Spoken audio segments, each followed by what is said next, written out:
Hello everyone and welcome back to the Dungeon Learner's Guide. This week we've got another Commander's Guild deck tech. This is deck number 198 and it's titled The Best of the Worst. And if you haven't seen the show before, what we're doing is randomly selecting a card from scryfall.com or from among suggested cards, working with a budget of $100 or less and building a Commander deck for Magic the Gathering around a theme of the chosen card. So this week, our random card was suggested to us by Mango Zoo over on Reddit, and they requested Volo Guide to Monsters, which is 2 green-blue for a 3/2 legendary creature human wizard. Whenever you cast a creature spell that doesn't share a creature type with a creature you control, or a creature card in your graveyard, copy that spell. And then, of course, a copy of a creature spell would become a token. So a bit of an unspoken rule on the channel is, of course, if we get a legendary creature or some other card that could be in the command zone, then obviously they gotta be the commander of the deck, because how else can we really build around them? So we wanted to go all in on Volo's ability, and Mango Zoo specifically requested that we try to find some underutilized creature types. And so I started looking at some cards that we could throw into this deck, and obviously looking at Volo, we can immediately disqualify anything that is a human or a wizard, because if Volo is in play for his ability to be active, we would control a human or a wizard. So with that in mind, let's jump into some of our themes and talk about what we're doing to pull this deck together. So as I mentioned, Mango Zoo requested that we focus in on underutilized creature types. So that is, of course, going to be theme number 1, focusing on creature types that are kind of just, I don't want to say unloved in the general Magic community, but they're cards that don't see a lot of support. So an example of that is Rabid Wombat, which is 2 green for a 0/1 Wombat, and it gets +2/+2 for each aura that is enchanting it, and it also has Vigilance. Now, this is a bit of a weird card, because when I looked up Wombats, this was the only Wombat in all of Magic the Gathering. Now, that doesn't necessarily mean that it is automatically the worst of the Wombats, although it technically is by virtue of being the only one, but it's also the best of the Wombats, which again, it is by virtue of being the only one. But when I was putting this together, I wanted to try to find these underutilized creature types and then try to find the best creature for each of those creature types. So if we're looking at Wombat, if there's anything better than that creature, it would be in the deck. Obviously with Wombat, there is not, because there's only one. But as we're looking at the other cards in this deck, keep in mind that it might be a very good card, but it might have a very underutilized creature type, and that is what we're specifically leaning toward. It's also worth mentioning at this point that Rabid Wombat doesn't actually do anything in this deck, because we don't have any auras, so it is quite literally a 4-mana 0/1 with Vigilance. You know, the best of the worst. Here we go. So, moving on from Rabid Wombat to our next theme, we have drawing cards. Because a lot of our creatures are going to be kind of underpowered for the things that they want to be doing, or in some case might just be a little too expensive, like for example a 4-mana 0/1 with Vigilance, we want to be able to draw as many cards as possible so we can just keep churning out creatures and just kind of do that Simic game plan of just outvaluing the rest of the table. And a great way to do that is with Guardian Project, which is 3 and a green for an enchantment. Whenever a non-token creature enters the battlefield under your control, if it doesn't have the same name as another creature you control or a creature card in your graveyard, draw a card. This is essentially just 4 mana. Whenever we play a creature, draw a card, which is very, very powerful in Commander, considering we can't really duplicate up on our creatures that much, at least in a non-token capacity.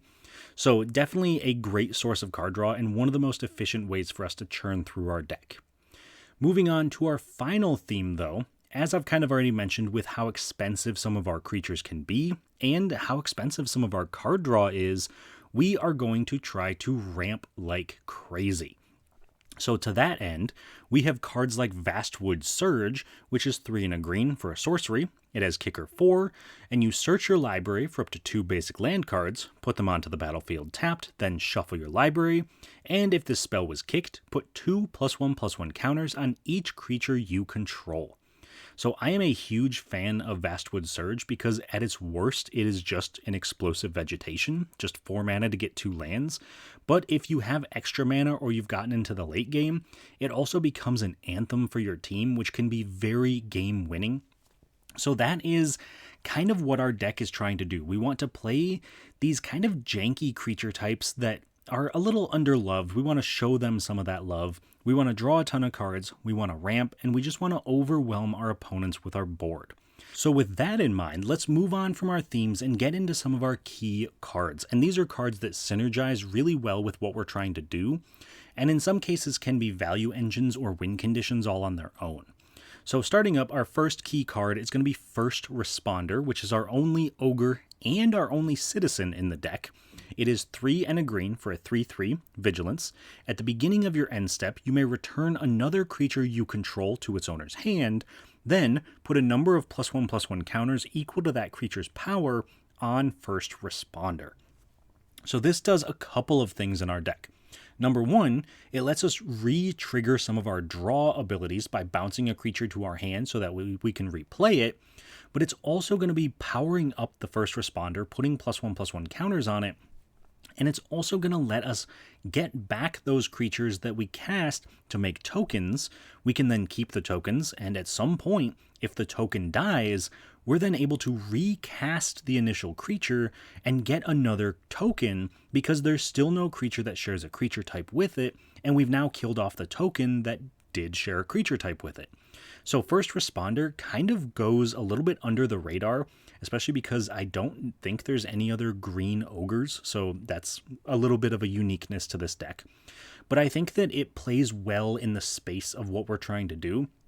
Plus, it gives us a giant creature that's going to get our own creatures back, and it's got Vigilance, so it can block pretty well as well. So definitely all around a very good card for us to have. Moving on to our next key card, this one is going to be Scute Swarm. This is by far the best insect that we can be running. I would argue the best insect in Simic, but probably just the best insect in general. If you can think of a better insect, please do let me know. I would love to hear an argument for something else. But it is 2 and a green for a 1/1, and it has Landfall. Whenever a land enters the battlefield under your control, create a 1/1 green insect creature token. But if you control 6 or more lands, create a token that's a copy of Scute Swarm instead.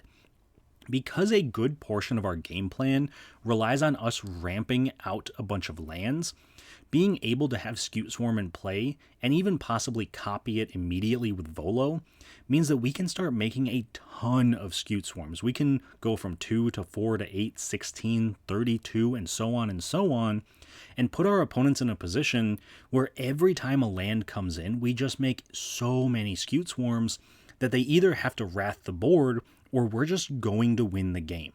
So it is kind of its own win condition that just rewards us for playing the game as normal, but it's also by far the best insect we could have for the type of deck we are trying to play. Moving on to our final key card, this one is Skullwinder.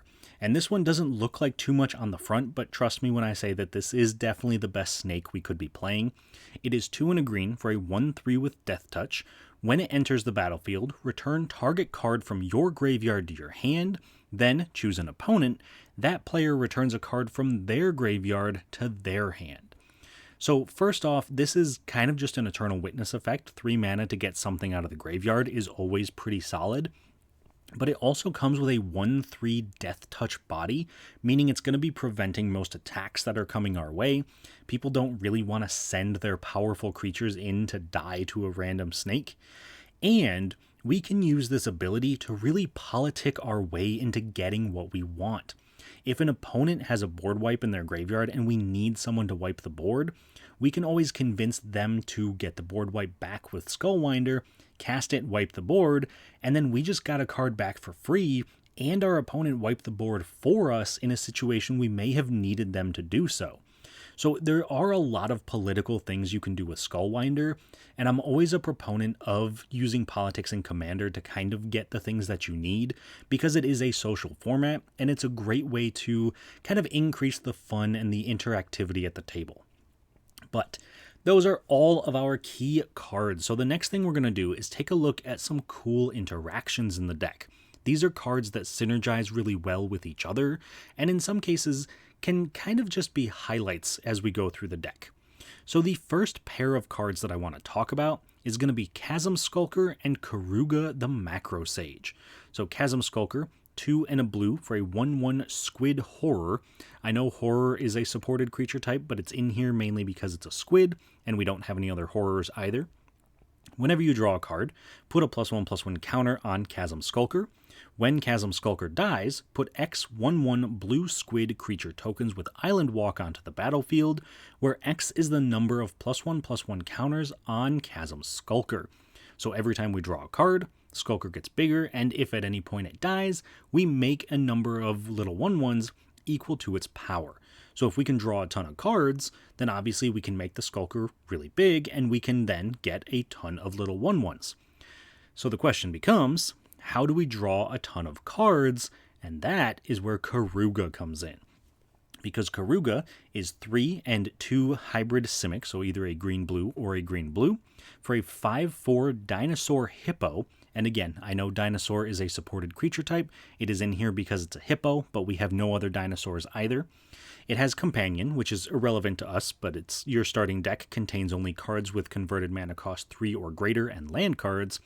And when Karuga enters the battlefield, draw a card for each other permanent you control with converted mana cost 3 or greater.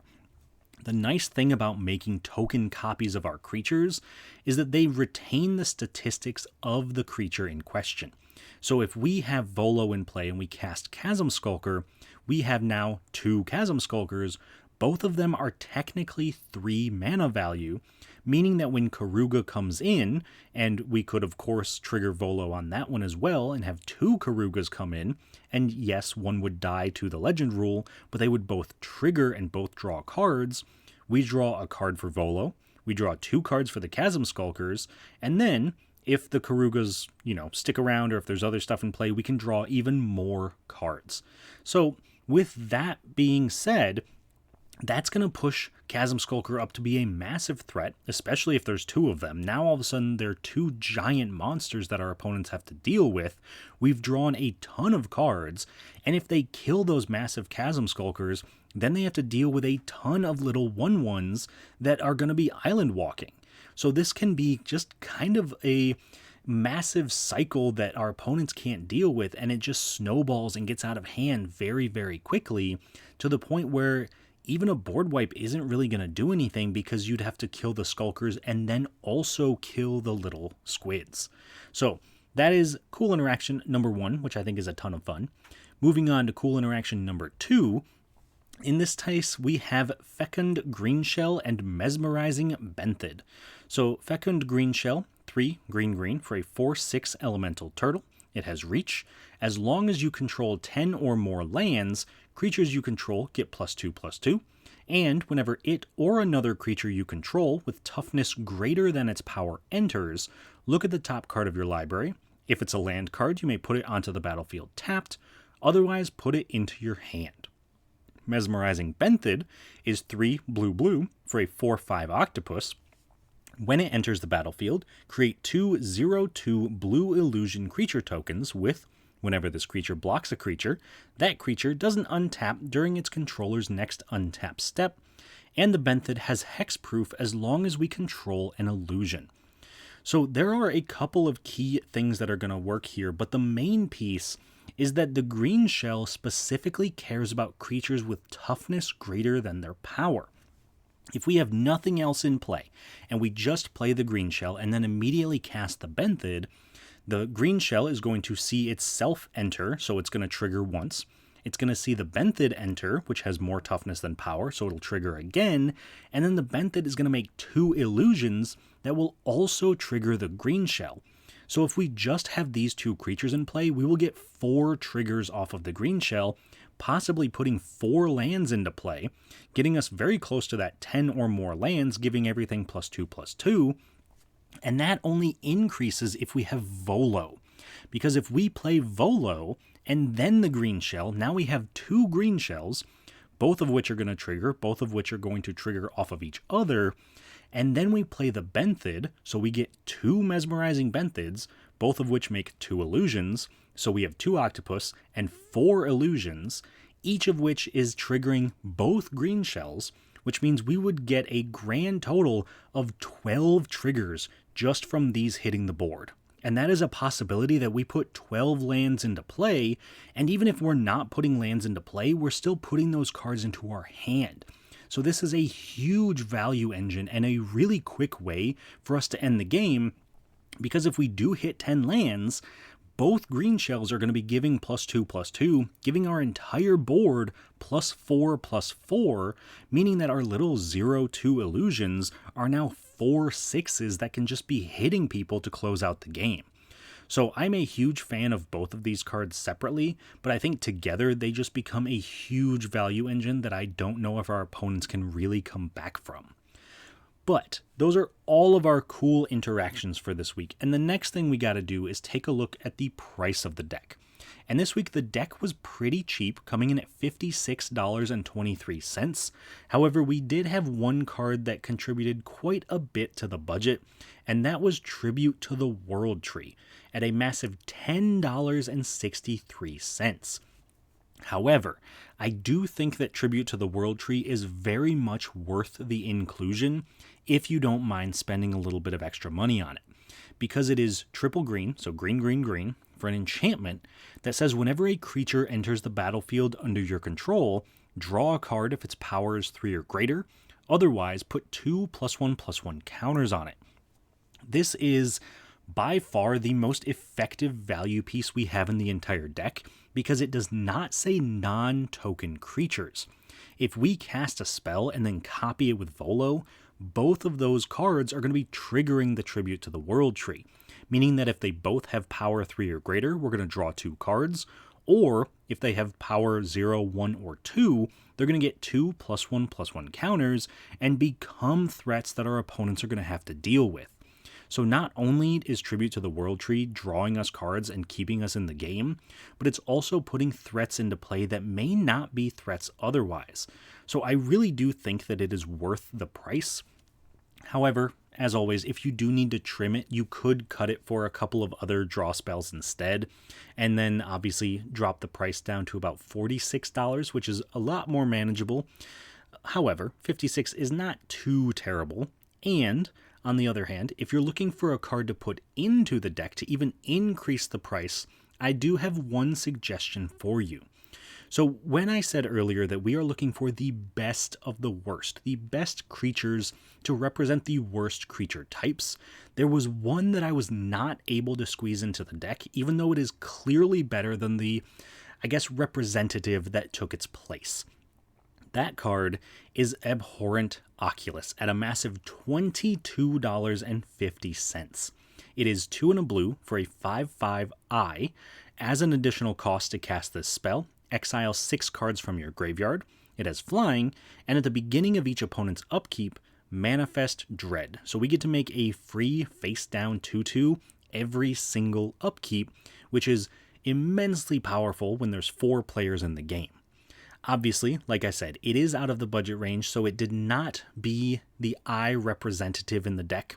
That would fall to Creeping Peeper, which is 1 and a blue for a 2/1 eye, and it taps for a blue, and this mana can only be spent to cast an enchantment, unlock a door, or turn a permanent face up. We have no rooms, therefore no doors to unlock. We don't really play a ton of enchantments, and we don't have any face-down permanents, so Creeping Peeper really is just in here to represent the eye creature type.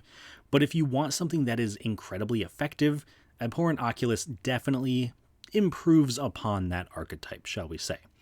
But with all of that being said, now we come to the end of our deck tech, and we get to the point where we have to test this deck out and see how it performs in a game. Before we get to that though, I do want to take a second to highlight some of the ways that you can help support the channel if that's something you're interested in doing, and as always, a shout out to all of our current patrons and channel members. So a thank you goes out to William Swiftfoot, Doodle, Eric Huey, Ryder Cole, Jeffrey Boos, Vintage, Salty and Sunshine, Tyler Esme, Sven van Nimwegen, Paddywhack, Keegan Tawney, Jakar, and Galen. So to all of you, thank you all so much for all of your support. And if you would like to join those amazing people, please do check us out on Patreon or right here on YouTube. And if that's not your style, or maybe it's just not the right time for you, I completely understand. You can always just like the video and subscribe to the channel. That does help out quite a bit as well. So one more thing before we get into our game, and that is a reminder that we are now affiliated with Shipping Shield. So if you're looking to pick up some Shipping Shields, you can use our codes that are on the screen to get a little bit of a discount on any purchases. And we also have an affiliate code, which you can just click on. It's in the video description. Then if there's any that you purchase, we just get a little bit of a kickback as a thank you for sending you their way. So thank you to Shipping Shield for the affiliation. And of course, for anyone who's looking to buy it, please do check out the codes. I really do think that they are worth it. Now, with all of that out of the way, let's move on to our game and see what we can do this week with our best of the worst. And so this week, we are going to be joined by 3 opponents, in this case Vintage playing Queen Kayla bin Krug, we have Luke playing Arrhenius, Gloomstalker, and Street Urchin, and we have Cole playing Eowyn, Shield Maiden. So starting off with Vintage and his Queen Kayla deck, this is a low-to-the-ground artifact and aggressive style deck, so he wants to play as many creatures and artifacts with mana value 1, 2, and 3, so that way he can discard his hand and get them back for free with his commander. I imagine that this is mostly just kind of a value engine that wants to be aggressive and, like I said, low to the ground, do things a little bit quicker than its opponents. So I'm very interested to see what he can do. I know he's been talking about this deck for a while, so I'm very interested to see how it looks. Next up, we have Luke playing Arrhenius and Street Urchin, and he's taking advantage of a lot of the artifact lands that have been printed recently to be able to use Arrhenius to get lands back from his graveyard, and because they're going to be artifacts, he's using Street Urchin to then sacrifice those artifacts, doing damage to targets, and because Arrhenius is the one doing the damage, and since Arrhenius has Death Touch, it essentially means that he can just pay 1, sacrifice a land, and destroy any creature in play, then attack, get that land back, and just kind of repeat the process. So it's a very unique take on lands and almost like a land aristocrat style deck. So I'm very excited to see what it can do. I have never actually seen these 2 cards paired together, but it does make a lot of sense when he was talking about how he built it. And then, of course, moving on to our final opponent, we have Cole playing Eowyn. This is a human typal deck, so he wants to play as many humans as possible, be the aggressive style deck at the table, and just start swinging as early as possible, probably making a ton of humans along the way, whether they're the human knights that Eowyn makes, or some other creatures that are probably floating around. I think if I had to pick one of these decks to be the one that I'm the most concerned about, I would definitely lean toward Eowyn. I've seen her perform in the past. She is incredibly powerful as a commander. Definitely a lot going on there, so I think that's the one I'd be the most concerned about. But we'll see how we do. And as always, before the game officially starts, if you've got predictions, I'd love to hear them in the comments. Which commander do you think is going to be walking out the winner this week? Let me know. And then otherwise, please do like the video, subscribe to the channel, and then let's jump into this game, see how we do, and I will talk to you all once it's done. At the start of the game, Vintage goes first, followed by Luke, Cole, and then myself. On Vintage's first turn, he plays a command tower and casts Inventor's Apprentice, which gets +1/+1 if he controls an artifact. Luke plays an Autonomous Furnace. Cole plays a Path of Ancestry. I play an island. Vintage plays a Plains and casts Cellar Door, which can be activated to put the bottom card of target player's library into the graveyard, letting him make a 2/2 zombie token if that card was a creature. He then attacks me for 2 with the Inventor's Apprentice, since he now controls an artifact. Luke plays a forest and casts his background, Street Urchin, giving his commander the ability to pay a mana and sacrifice a creature or artifact to do 1 damage to any target. Cole plays a mountain and casts Norin Swift Survivalist, letting him exile a creature he controls when it becomes blocked, and then cast it that turn. I play a forest and cast Floating Dream Zubera, letting me draw a card when it dies for each Zubera that died this turn. Vintage plays an Ash Barrens, and then casts Palladium Mirror. He moves to combat and attacks Cole for 2 with his Apprentice. Luke plays a forest and casts his commander, Enrist Gloomstalker, which allows him to return a land from his graveyard to the battlefield whenever it attacks. Cole plays a Rogue's Passage and attacks Vintage for 2 with Norrin. Then, in his second main phase, Cole casts Bastion Protector, giving commander creatures he controls +2/+2 and indestructible. I play a forest and cast Kodama's Reach, searching my library for 2 basic lands, putting one into play tapped and the other into my hand. Vintage plays a Mishra's Factory, then casts his commander, Queen Kayla bin Krug, which can be activated to have him discard his hand, draw that many, then put a 1, 2, and 3 drop from among the discarded cards into play. After that, he activates Cellar Door, having me put the bottom card of my library into my graveyard, which is a Grazing Gladeheart, letting Vintage make a 2/2 zombie token since it was a creature. Finally, he attacks me for 2 with the Apprentice, but I block with the Zubera, killing it and drawing a card. Luke basic land cycles an Ash Barrens, searching his library for a mountain, putting it into his hand, then playing it for the turn. After that, he attacks Cole for 3 with Arrhenius, and returns Ash Barrens to play from the graveyard when it deals combat damage. Then, in his second main phase, Luke casts Trailblazer's Torch, taking the initiative, and searching his library for a basic land, putting it into his hand. Cole plays a Plains and casts 4th Aerlingus for X=2, creating 2 2/2 Human Knight tokens with Trample and Haste, also letting him become the Monarch when a creature he controls deals combat damage to a player this turn. Then he attacks me for 2 with Norrin, and attacks Luke for 4 with his Knights, becoming the Monarch and taking the initiative, so he gets to search his library for a basic land, put it into his hand, and at the end of turn, draw a card for being the Monarch. I play a forest and cast Vastwood Surge, searching my library for 2 basic lands, putting them into play tapped. Vintage plays a Path of Ancestry and casts All That Glitters, enchanting Inventor's Apprentice, giving it +3/+3 since he currently controls 3 artifacts and enchantments. After that, he casts Past Work Banner, naming human when it enters, so all his humans get +1/+1. Then he attacks Luke with the Apprentice for 6.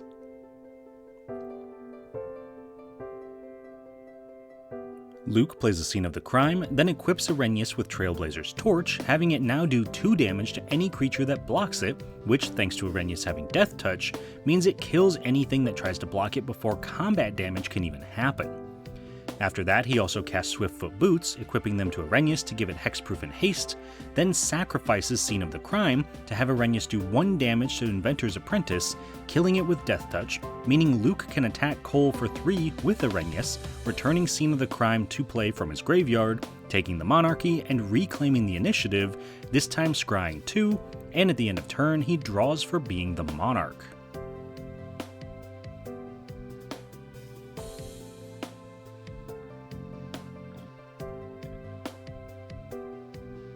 On Cole's turn, he immediately goes to combat, attacking Luke for 2, retaking the Monarchy and the initiative, putting 2 +1/+1 counters on one of his Knight tokens. Then, in his second main phase, he casts Knight of the White Orchid, searching his library for a Plains and putting it into play since an opponent controls more lands than he does. He also plays an island, then at the end of turn, draws a card for being the Monarch. On my turn, I cast my commander Volo, Guide to Monsters, copying any creature spell I cast as long as it doesn't share a creature type with any creature on my battlefield or in my graveyard. This lets me cast Scute Swarm, copying it since I have no other insects, now letting me make an additional copy of each Scute Swarm whenever a land enters under my control. Since I haven't played a land yet, I'm able to play an island, triggering both Scute Swarms and making 2 more copies of the insect.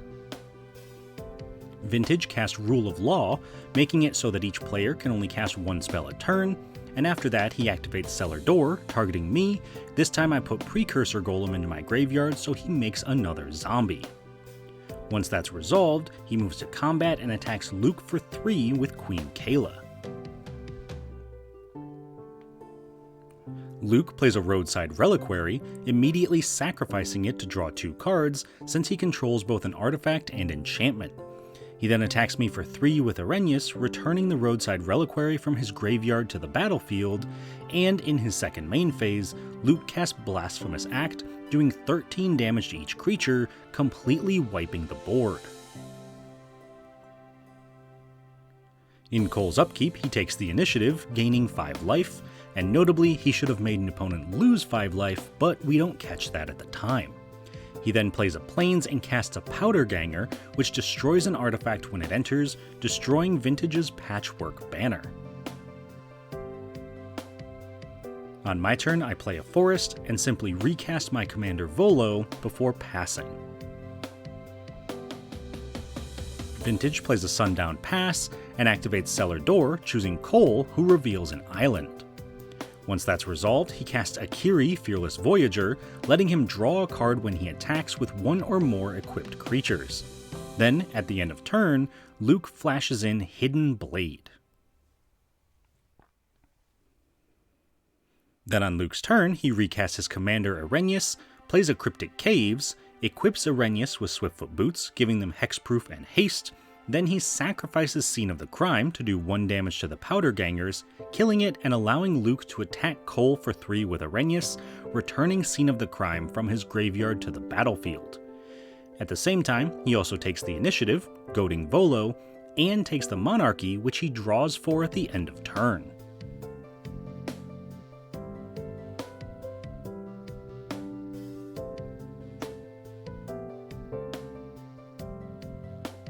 On Cole's turn, he cast a Banishing Light, exiling Rule of Law when it enters for as long as Banishing Light is in play. Once that resolves, Cole also casts Soul Ring, followed by recasting his commander Eowyn, then he also plays a Fiery Islet and passes. On my turn, I cast a Tribute to the World Tree, letting me draw a card whenever a creature with power 3 or greater enters under my control, or put 2 +1/+1 counters on a creature with power 2 or less that enters under my control. After that, I cast Hivespine Wolverine, creating a token copy of it with Volo, drawing 2 cards when they enter, and triggering their abilities, destroying both Swiftfoot Boots and Trailblazer's Torch.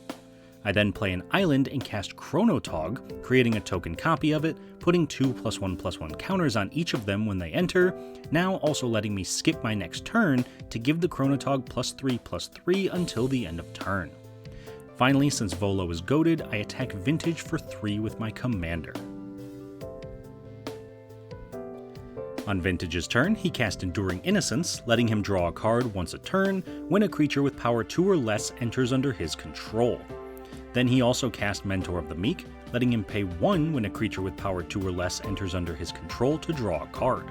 This triggers the Innocence, letting him draw a card.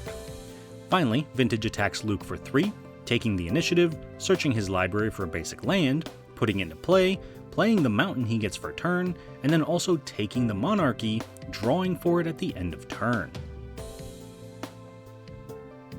On Luke's turn, he casts his own Scute Swarm and immediately plays an Escape Tunnel, creating a token copy of it.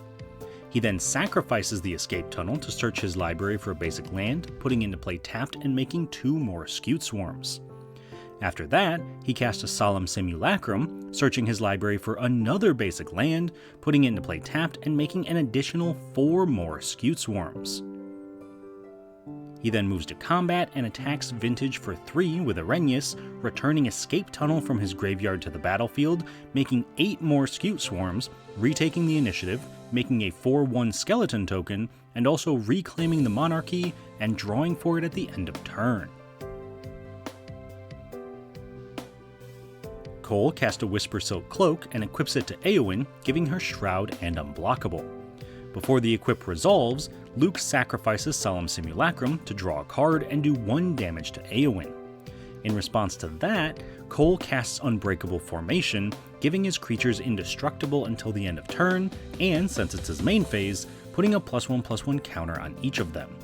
This lets Eowyn survive the damage, so the Whisper Silk Cloak becomes equipped, and finally, he attacks Luke for 6 with Eowyn, retaking the initiative, drawing a card and reclaiming the Monarchy, drawing for it at the end of turn. In his second main phase, he also plays a Sky Cloud Expanse and casts a Thought Vessel, gaining no maximum hand size.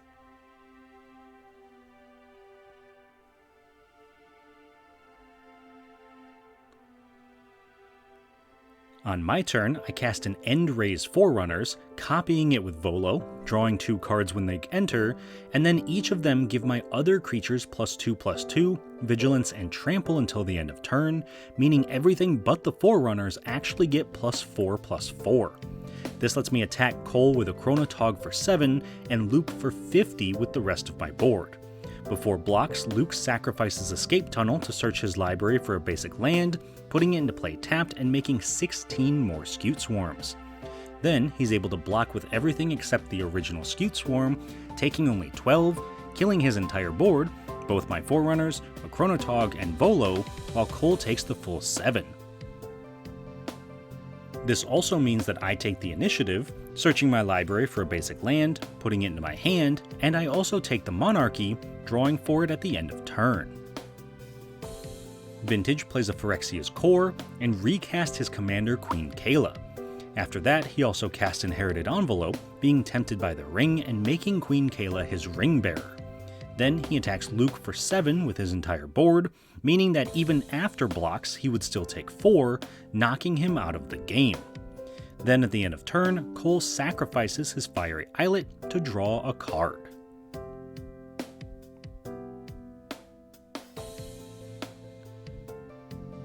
On Cole's turn, he plays a mountain and casts Headliner Scarlet, preventing my creatures from blocking this turn. Then, when he moves to combat, Eowyn triggers, creating 2/2/2 human knight tokens with Trample and Haste, since another human entered under his control this turn.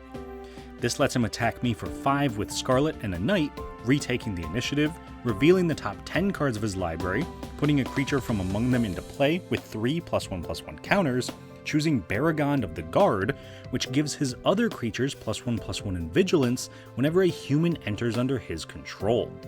He also retakes the Monarchy, drawing for it at the end of turn, and also at the end of turn, I cycle a Desert of the Indomitable. On my turn, I recast my commander Volo, drawing a card, then I cast Harrow, sacrificing a forest to search my library for 2 basic lands, putting them into play, and I play a forest so that I can cast Omnivorous Flytrap, creating a token copy of it, putting 2 +1/+1 counters on each of them, and since I also have Delirium, both Flytraps put 2 +1/+1 counters divided as I choose among up to 2 creatures, letting me put 2 counters on each of the Wolverines. After that, I attack Cole for 17 with both Wolverines and the Chronotog, but before blocks, he cast a Portal Manipulator, changing where my creatures are attacking, forcing me to instead attack Vintage for 17. Vintage blocks a Wolverine with Queen Kayla, killing his commander but still taking 10 damage. On Vintage's turn, he cast a Ghostly Prison, preventing creatures from attacking him unless their controller pays 2 mana. He also cast a Mere Welder, paying a mana so he draws 2 cards with Mentor of the Meek. In Cole's upkeep, Headliner Scarlet triggers, exiling the top card of his library face down and letting him play it this turn. Then he also takes the initiative, searching his library for a basic land and putting it into his hand. After that, he cast Boromir, Gondor's Hope, looking at the top 6 cards of his library and putting a human or artifact from among them into his hand, unfortunately not finding either. This also triggers Baragond, giving all his creatures +1/+1 in Vigilance. After that, he cast an Overlords, a Corporeal Projection, giving all his creatures Myriad.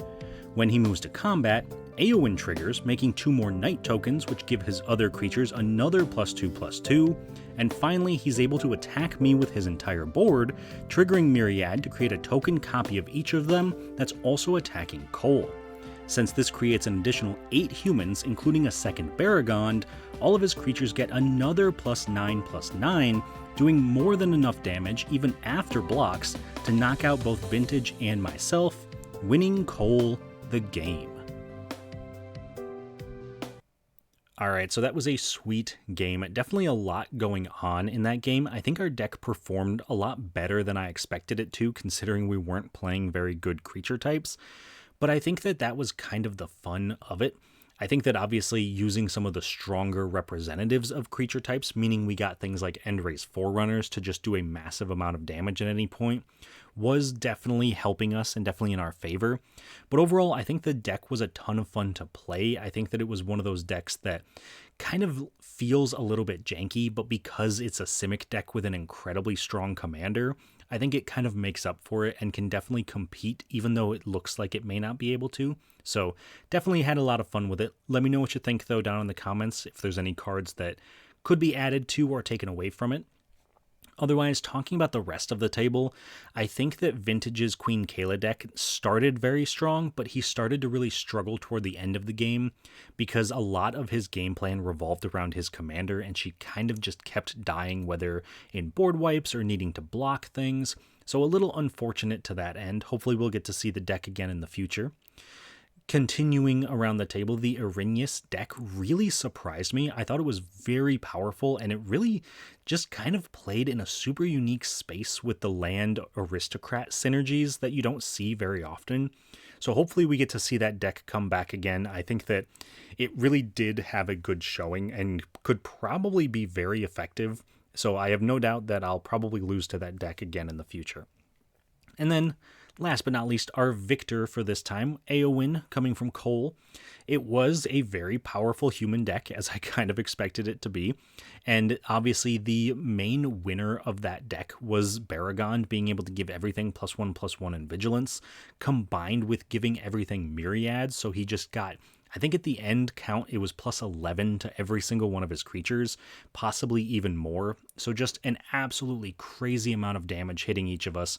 There was no way that any of us could stop that. So very, very cool showing by everybody's decks. Let me know down in the comments what you think, which decks kind of performed better than you may have expected, or possibly a little bit worse, depending on the situation. But as always, also let me know what cards you think we should add to the deck, what cards maybe should be taken out of it, and if you have any suggestions for future videos, I would love to hear those as well.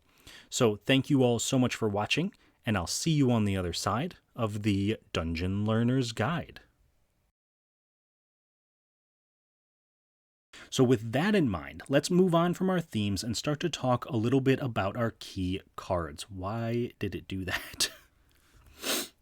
Please hold. Did I forget to animate that?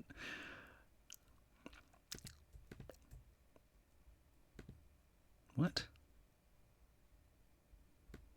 Oh my god, it's because there's 2 Skull Wonders here. Please hold. Why did it do that? Let's try that again. We have no rooms, therefore We have no rooms, therefore no... Oh my gosh, why can't I say that?